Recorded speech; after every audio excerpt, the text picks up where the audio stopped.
नमस्कार दर्शक बंधु मु स्वागत करुच्ची मोर लो बजेट पॉडकास्ट शो को। तो आज आम एमती गोटे पिला डाकिଛୁ सारा भारत रे नुह सारा ओडिशा रे नुह सारा गाँ रे नुह केवल तांको घरे परिचित। तो सीधा सब तांको पाखु नेइछि चलंतु। तो ये हमर से गेस्ट अरे छात्र को कहली साउंड जानि के आज्ञा मु निजे छात्र ताल तुम छात्र आज्ञा तुम परिचय दे दियो। आज्ञा मु समस्त को नमस्कार जनाऊँगी ଆଉ ବହୁତ ବହୁତ ଧନ୍ୟବାଦ ଜଣାଉଛି ଏଇ ପଡକାଷ୍ଟ ଶୋ କୁ ଯେହେତୁ ମତେ ତାଙ୍କ ଶୋରେ କିଛି କହିବାର ସୁଯୋଗ ମିଳିଛି। ଆଉ ମୋ ନାଁ ହଉଛି ମୁକୁନ୍ଦ ମାଝୀ। ଆଜ୍ଞା କଣ ପଚାରିବାର ଅଛି ପଚାରନ୍ତୁ। ଓ ନିଶ ଦାଢି ତ ଉଠିଗଲାଣି ବୟସ କେତେ? 22 ବର୍ଷ। 22 ବର୍ଷରେ ତାହେଲେ ପରୀକ୍ଷା ଦେଇଛ? ଆଜ୍ଞା 22 ବର୍ଷରେ ପରୀକ୍ଷା ଦେଲି କଣ କି ମୁଁ ଆକ୍ଚୁଆଲି ଦଶମରେ 2-4 ଥର ଗଳି ପଡିଛି। ମାନେ ଦଶମରୁ ଗଳି ପଡିଛ ତାହେଲେ? ଆଜ୍ଞା ଆଚ୍ଛା ଆଚ୍ଛା ଆଚ୍ଛା। ଯେତେବେଳେ ମୁଁ ଦଶମରେ 2-4 ଥର ଫେଲ ହେଇଗଲି ତାପରେ ମୋର ଟିକେ ମନ ହେଲା କଣ ପଢା ପ୍ରତି ଆଗ୍ରହ ବଢିଲା। ଯେହେତୁ ଫେଲ ହେଇଛ ମନ ତ ଏମିତି ହବ। ମୁଁ ମତେ ପଢାପଢି କଲି ଯେ ପୁରା ସବୁ ଘୋଷା କରି ପାଣି କରିଦେଲି। ପୁରା ମାର୍କ ପୁରା ରଖିଥିବ ତ। 4 ବର୍ଷ ଯେତେବେଳେ ମୁଁ ଗୋଟେ କ୍ଲାସରେ ପଢିଲି ଓବିୟସଲି ପାସ୍ କରିବାଟା ସ୍ୱାଭାବିକ କଥା। ତ ମୁଁ ଏଇ ବର୍ଷ ପରୀକ୍ଷା ଦେବାକୁ ଗଲି। ମୁଁ ପରୀକ୍ଷା ଦେବାକୁ ଗଲି 4 ବର୍ଷ ଗୋଟେ କ୍ଲାସରେ ପଢିଛ ମାନେ ପୁରା ଛିନଛତ୍ର ମାର୍କ ରଖିଥିବ ତମେ ଆଉ। ଆଜ୍ଞା ନାଇଁ ଛିନଛତ୍ର ମାର୍କ କଣ ଆଉ ମୋର ଟିକେ ଝାଳ ପ୍ରୋବ୍ଲେମ ଅଛି। ଆଉ ଏମିତି ଲେଖୁ ଲେଖୁ ଇଆଡୁ ଯୋଉ ପାଣି କରିଦେଇଥିଲି ଆଉ ମୋ ଝାଳ ମିଶ୍ରଣ ହେଇକି ମୋ କୋଶ୍ଚିନ୍ ପେପର ଓଦା ମାର୍କ କଣ ରଖିବି। ତଥାପି ଭଲ ରେଜଲ୍ଟ ଖଣ୍ଡେ କରିଛି। କେତେ ରଖିଛ? ରଖିବି 99 ରଖିଛି ଆଉ। ମାନେ 99% ରଖିଛ ତାହେଲେ? ଆଜ୍ଞା 99% ନୁହଁ ମ ଆଜ୍ଞା ଟୋଟାଲ 99 ମାର୍କ। ବାପାଙ୍କର ଗର୍ବ ତମେ ଗୋଟେ ଏତେ ମାର୍କ ରଖିଛ। ଆଜ୍ଞା ବାପା ପୁରା ଖୁସି ହେଇଯାଇଥିବେ। ମୁଁ ଯେତେବେଳେ ଶୁଣିଲି ଘରେ ଆସିକି କହିଲି ଆଉ ବାପା ଆଉ 99 ରଖିଲି ଆଉ। ମୋ ବାପା ବି ସେଇଆ ଭାବିଲେ କହିଲେ ଆଉ ମୋର 99% ରଖିଛି ମାନେ ଗର୍ବ। ଯିଏ 4ଟା ସାହିରେ ମିଠା ବାଟି ପକେଇଛନ୍ତି ଆଉ ଗୋଟେ ଲୋକ ଯାଇ କହିଲା ଆରେ ତୋ ପୁଅ କଣ 99 ମାର୍କ ରଖିଛି ତୁ ମିଠା ବାଟି ପକେଇଛୁ? ନାଇଁ ମୋ ପୁଅ 99% ରଖିଛି। ନାଇଁ 99 ମାର୍କ। ଏଇ ଭିତରେ ତ ଟିକେ ପାଟିତୁଣ୍ଡ ହେଇଯାଇଛନ୍ତି।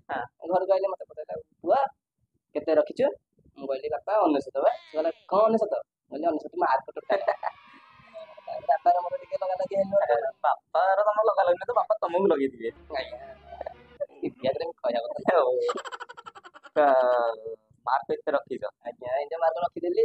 ଭୁଲ ବଶତଃ ଅଧିକ ପଢି ଦେଇଥିଲି ଯୋଉ ରଖିଦେଇଛି ଆଉ। ଆଚ୍ଛା ଏଇ ଯୋଉ 3-4 ବର୍ଷ ଭିତରେ କଣ କରିଛ ଦଶମ ପରୀକ୍ଷା ପାଇଁ?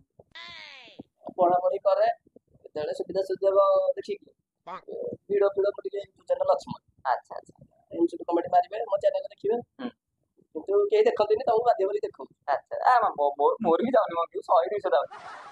ଭିଡ କରେ ପିଲା ବନା କରନ୍ତି। ମୋର ଏକୁଟିଆ କେତେବେଳେ କରେ ନହେଲେ କେତେବେଳେ ଷ୍ଟାଣ୍ଡ ଥୋଇ ଦେଇକି କରୁଥିବି। ମନକୁ ଗୋଟେ ସାନ୍ତ୍ୱନା ଦବା କଥା।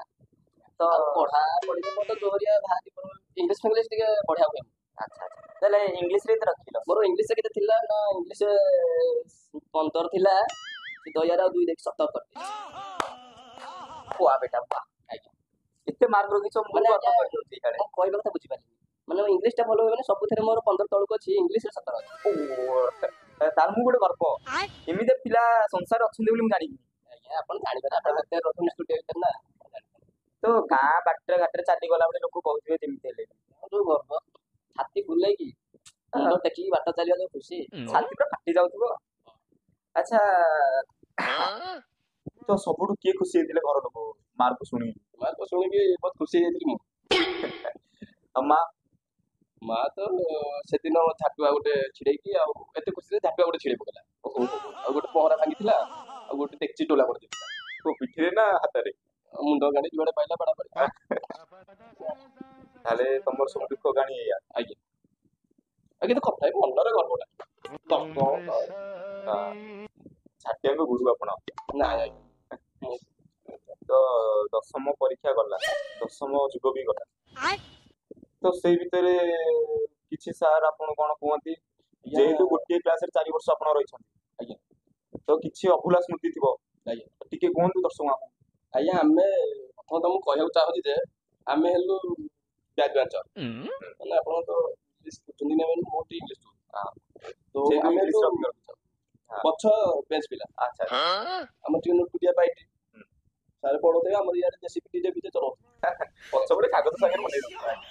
ଆମର କଣ ହେଇଛି ନା ସାର୍ ଆଇଲେ ସମସ୍ତେ ଗୁଡ ମର୍ଣ୍ଣିଂ ସାର୍ କହିଲେ ଆମେ ଆଉ ଜାଣିନୁ ଆମେ ସନ୍ଧ୍ୟା ହେଇଗଲା ଗୁଡ ଇଭିନିଂ କହିଦେଲୁ ଆଉ ସାର୍ କଣ କଲେ ଆମକୁ କହିଲେ ପିଲେ କିଏ କୋଉଟେ କହିଲା କଣ ମୁଁ ଆଜ୍ଞା କହିଲି ନା ସାର୍ ମୁଁ ତ ଆମର କିଛି କହିନି ଏଇ କାଳୁ ଆମ ପାଖରେ ବସିଥିଲା ସବୁ କହିଛି ସେ କହିଲା କାଳୁ କିଏ ହେଲେ କିଏ କହିଲା ସେ ହେଲା ସାର୍ ମୁଁ କଳା ସତ କିନ୍ତୁ ଆପଣ କାଳୁ ଡାକିଲେ ଆପଣଙ୍କ ମୁହଁ ଶୋଭା ତାପରେ ଏମିତି କହିଲେ କାଳୁ କହିଲେ ମୋ ମୁଣ୍ଡ ଛୁଉଁଛି ଇଏ କରିଛି ସାର୍ କଣ କଲେ ନା ବେଞ୍ଚ ଉପରେ ଠିଆ କରିଦେଲେ ତାପରେ ମୁଁ ଯୋଉ କାଳୁ ନାଁରେ ମିଛ କହିଦେଲି କାଳୁ ପେଣ୍ଟ ଖେଳିଦେଲା ଆଜ୍ଞା ସେଇଟା ବେଞ୍ଚ ଦେଇଥିଲେ ଟିକେ ସାର୍ ତାପରେ ସେ ଯୋଉ ସାର୍ ଟା କହିନଥିଲା କି ଠିଆ ହବ ବେଞ୍ଚ ଉପରେ ସେ ସାର୍ ଟା ବାଟରେ ଯାଉଥିଲା ତ ସାଇକେଲ ରିମ୍ ଭିତରେ ମୁଁ ଥରେ ଠେଙ୍ଗା ପୁରେଇ ଦେଇଥିଲି ଏଇଟା ତାଙ୍କର କଣ ନା ଏଇ ମୁଣ୍ଡ ଏଇଟା ଟିକେ ଫାଟିଗଲା ଆଉ ହାତ ଟିକେ ଭାଙ୍ଗି ଯାଇଥିଲା ତ ସେ ସାର୍ କିଛି କହିଲେ ନା କହିଲେ? ସାର୍ ଜାଣିନାହାନ୍ତି କିଏ ପୁରେଇଲା ଓହୋ ଆପଣ ଏତେ ବର୍ଷ ଦଶମ ପଢିଲା ଭିତରେ କଣ ଅନୁଭୂତି କଲେ ଆଉ ସରକାରଙ୍କ ପାଖରେ କଣ ଅନୁରୋଧ ରଖିବେ ଆପଣ? ନିହାତି ଭାବରେ ମୁଁ ଅନୁରୋଧ କରିବି ମୁଁ ଏଇଆ କରିବାକୁ ଚାହୁଁଛି ସରକାରଙ୍କୁ ଆପଣ ଯଦି ଆମକୁ ପରୀକ୍ଷା ହଲରେ କିଛି ସାହାଯ୍ୟ କରନ୍ତେ ମୁଁ ଆଉ ଆମ ସାଙ୍ଗମାନେ ଆପଣଙ୍କ ଉପରେ ଚିର ଉପକୃତ ହୁଅନ୍ତୁ। ଆଚ୍ଛା କେମିତି କଣ ସାହାଯ୍ୟ କଲେ ଆପଣ ଚିର ଉପକୃତ ରହିବେ? ଆଜ୍ଞା ସାହାଯ୍ୟ ବୋଲେ କଣ କି ଆମକୁ ଯଦି ଆପଣ ସ୍କ୍ୱାଡ୍ ନ ପଠେଇ ଆମ ପରୀକ୍ଷା ହଲକୁ ଆପଣ କପି ବାଲା 4-5ଟାକୁ ପଠାନ୍ତ ତାହେଲେ ଟିକେ ଭଲ ହୁଅନ୍ତା ଭଲ କଥା କଣ? ନଚେତ୍ ଆପଣ ଦଶମ ପରୀକ୍ଷାଟାକୁ ଉଠେଇ ଦିଅନ୍ତୁ। ତ ପୁଅ ତମେ ଜବାହରଲାଲ ନେହେରୁଙ୍କ ବଡ ଫ୍ୟାନ ମତେ ଲାଗୁଛି। ବଡ ଫ୍ୟାନ୍ ନୁହେଁ ତାଙ୍କର ଟେବୁଲ ଫ୍ୟାନ୍ ତ ଏଇ ଗୋଲାପ ଫୁଲଟି ଲଗେଇଛ ଆଜ୍ଞା ଏଇଟା କଣ କହିବି ଏଇଟା ହେଲା ପୁଅ ପୁଅ ଆଜ୍ଞା କଣ କହିବି ଓ ଲାଜେଇ ଯାଉଛ କୁହ ଆମର ଲୋକ ଜାଣିବାକୁ ଭାରି ଇଚ୍ଛୁକ।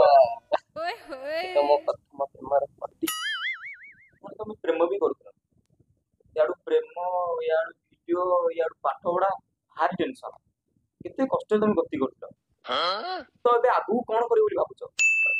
ନାଇଁ ଆଗକୁ କଣ କରିବି ଆଉ ଦଶମଟା ତ ଦେଇ ପାଇଲିନି ଏଥର ଦେଖିବା ପଛକୁ କଣ କରିବା ଆଉ ତାହେଲେ ପଛକୁ କଣ କରିବ ବୋଲି ଭାବି ସାରିଲଣି ତ ଏବେ ଆପଣଙ୍କ ସାଙ୍ଗମାନେ କଣ କରୁଛନ୍ତି? ସାଙ୍ଗ ମୋର ଯିଏ ସବୁଠୁ ଭଲ ସାଙ୍ଗ ସିଏ କଣ କରୁଛି ନା ଗୋଟେ ଭଲ ଘର ଦେଖିକି ଗୋଟେ ଝିଅଟାକୁ ବିବାହ କରିଦେଲା ତାର ଏବେ ଗୋଟେ ପୁଅଟେ ମୁଁ ଭାବୁଛି ଆଉ କେତେ ବର୍ଷ ଗଲେ ତା ପୁଅର ମୋର ସାଙ୍ଗ ହେଇକି ପରୀକ୍ଷା ଦବୁ ଆଉ ତ ଜୀବନରେ ପ୍ରଥମ ଥର ଦଶମ ପରୀକ୍ଷା ଦେଇଥିଲେ ଆଜ୍ଞା ତ ସେ ଦଶମ ପରୀକ୍ଷାର କିଛି ସ୍ମୃତି ମନେ ଅଛି କି? କିଛି କୁହନ୍ତୁ ଆମ ଦର୍ଶକ ମାନେ। ହଁ थोड़ा थोड़ा कुछ याद है ଶୁଣନ୍ତୁ ଆମର ଯିଏ ମୋର ସାଙ୍ଗ କହିଲି ଭଲ ସାଙ୍ଗ ସେ ଆମର ପ୍ରଥମ ପରୀକ୍ଷା ହେଲା ସାହିତ୍ୟ ପରୀକ୍ଷା ସେକେଣ୍ଡ ପରୀକ୍ଷା ହେଲା ଆମର ଇଂଲିଶ ସେ ଦିଟା ଆମର କପି ଲେଖି ପକେଇଛି ନେଲା ବେଳକୁ ବି ସାହିତ୍ୟ ଦିନ ସେ ଦିଟା ନେଇକି ପଳେଇଛି ଯେହେତୁ ସେ କପିଟା ଲୁଚି ଯାଇଛି ବାହାର ଗୋଟେ ପ୍ଲେନ୍ ଦେଖାଯାଉଛି ଭିତରେ ଲେଖା ହେଇଛି କପି ଦେ ସିଏ କଣ କରୁଛି ଭିତରୁ ଯାହା ବାହାରିଲା ମତେ ଦେଇଦେଇଛି କିନ୍ତୁ ଏକ ପଟିଆ ମୋ ଆଡେ ଖାଲି ଇଂଲିଶ ପେପର ପଳେଇ ଆସିଲା ଆପଣଙ୍କୁ ତ ଇଂଲିଶ ଭଲ ହୁଏ ନା? ଇଂଲିଶ ବଢିଆ ହୁଏ ସେଥିପାଇଁ ମୁଁ ଇଂଲିଶରେ କଣ କଲି ଇଂଲିଶରେ ଲେଖି ପକେଇଲି ଆଉ କିନ୍ତୁ ମୋର ଆଉ ମନେ ନାହିଁ ସାହିତ୍ୟ ପରୀକ୍ଷା ଆଜ୍ଞା ଇଂଲିଶରେ ଲେଖି ପକେଇଲି ସେଇଥର ତ ମୋର ସାହିତ୍ୟରେ ଥିଲା କେତେ 1 ନା 2 ଥିଲା ଏମିତି ଏଇ ସାଙ୍ଗ ଯୋଗୁଁ ଆଜି ମୁଁ ବହୁତ ମନେ ପକଉଛି ସାଙ୍ଗକୁ ଭାବୁଛି ସେ ମଲା ପରେ ତା ଫଟୋ ମୁଁ ବି ତ ଏବେ ସାଙ୍ଗମାନେ ବି ସେଟେଲ ହେଇଗଲେ ବାହା ହେଇକି ସେଟେଲ ହେଇଗଲେ କିଛି ସାଙ୍ଗ ବାହା ହେଇଗଲେଣି କିଛି ସାଙ୍ଗ ଅଛନ୍ତି କିଛି ସାଙ୍ଗକୁ ମିଳୁନାହାନ୍ତି ଏମିତି ଆଉ ତ ଏବେ ଆପଣଙ୍କର କିଛି ଆଗକୁ ଚିନ୍ତା ଅଛି କି ମୁଁ ବି ବାହା ହେଇକି ସେଟେଲ ହେଇଯିବି ମୋର ବି ଗୋଟେ ଦିଟା ପିଲା ଛୁଆ ହନ୍ତି ମୁଁ ଏବେ 6 ମାସ ହେଲା ଗୋଟେ ଝିଅକୁ କରିଛି କୁଞ୍ଚମ ତ କଣ କରିବି ସେ ଆମର କଣ ସେ ଝିଅଟି ଆପଣଙ୍କ ଗାଁ ସ୍କୁଲର?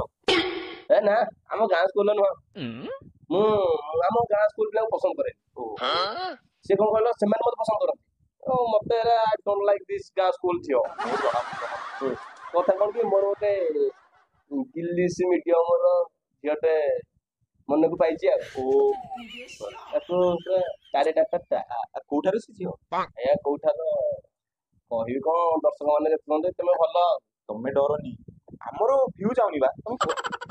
କାହା କହିବନି ତା ନାଇଁ କହିବି ଆଉ। ସେ ଆମର ଯୋଉ ବଜାର ସାଇଡ ରେ ବଜାର ସେଇଠି ହୁଁ। କୋଉଠା ବୋଲ? ଧଳାକଳାପୁର ଗାଁ ହଁ ହଁ ହଁ ହଁ। ଆଜ୍ଞା ଗାଁ ମୁଣ୍ଡରୁ 3ଟା ଘର ଛାଡିକି ଭିତରକୁ ଗୋଟେ ନେଳିଆ କୋଠା ଘର ହଁ ଆଉ ତାଙ୍କର ତ ଗୋଟେ ସୁନା ନାଗି ଝିଅ ପୁରା ଗୋଟିଏ ଚାଉଳରେ ଗଢା ହଁ ହଁ। ଗୋଟିଏ ଚଷମା ପିନ୍ଧିଦେଲେ ସେ ପୁରା ସାଇପଲ ତାକୁ କହିଲେ ଆଚ୍ଛା ପୁଅ, ସେ ଝିଅଟିର ନାଁ କଣ? ସେ ଝିଅଟିର ନାଁ ହେଲା ସୁଶ୍ରୀ ସୁମଧୁର ମହାପାତ୍ର ଆଜ୍ଞା ଭାରି ବଢିଆ ଝିଅ।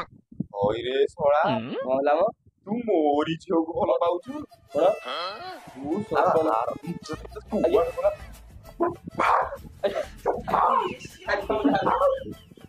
ଶଳା ଯିଏ 10ମରେ 4 ଥର ଫେଲ ହେଇକି ମୋ ଝିଅକୁ ଆଖେଇଛି, ମୁଁ ତାକୁ ଆଣିକି ପଡକାଷ୍ଟରେ କାଖଉଛି। ଛି ଛି, ମୋ ଜୀବନ ଦେଇ